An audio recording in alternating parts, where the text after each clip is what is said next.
ഇന്നലകൾ ഇന്ന് brought you in association with SK hospital. സ്വരാജ്യം എൻ്റെ ജന്മാവകാശമാണ്. അത് ഞാൻ നേടിയെടുക്കുക തന്നെ ചെയ്യും.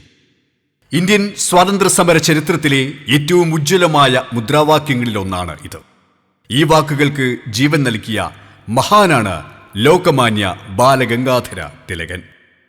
1856 ജൂലൈ 23 മഹാരാഷ്ട്രയിലെ രത്നഗിരിയിൽ ജനിച്ച തിലകൻ ബാല്യകാലം മുതൽ അസാമാന്യമായ ബുദ്ധിശക്തിയും ദേശസ്നേഹവും പ്രകടിപ്പിച്ചു.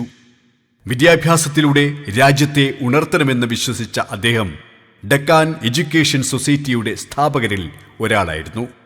പിന്നീട് കേസരി, മഹ്റട്ട എന്നീ പത്രങ്ങളിലൂടെ ബ്രിട്ടീഷ് ഭരണത്തിനെതിരെ ശക്തമായ ശബ്ദമായി അദ്ദേഹം മാറി. ജനങ്ങളെ ദേശീയ പ്രസ്ഥാനത്തിലേക്ക് ആകർഷിക്കാൻ ഗണേശോത്സവവും ശിവജി ജയന്തിയും പൊതുജനാഘോഷങ്ങളാക്കി മാറ്റിയതും തിലകന്റെ ദീർഘവീക്ഷണത്തിന്റെ തെളിവാണ്. ദേശീയബോധവും ഐക്യവും വളർത്താൻ ഈ ആഘോഷങ്ങൾ വലിയ പങ്കുവഹിച്ചു. ബ്രിട്ടീഷ് ഭരണത്തിനെതിരെ ഉറച്ച നിലപാട് സ്വീകരിച്ച തിലകനെ പലതവണ ജയിലിലടച്ചു. മ്യാൻമറിലെ മാണ്ഡലെ ജയിലിൽ കഴിയുമ്പോഴാണ് അദ്ദേഹം പ്രസിദ്ധമായ ഗീതാരഹസ്യം രചിച്ചത്.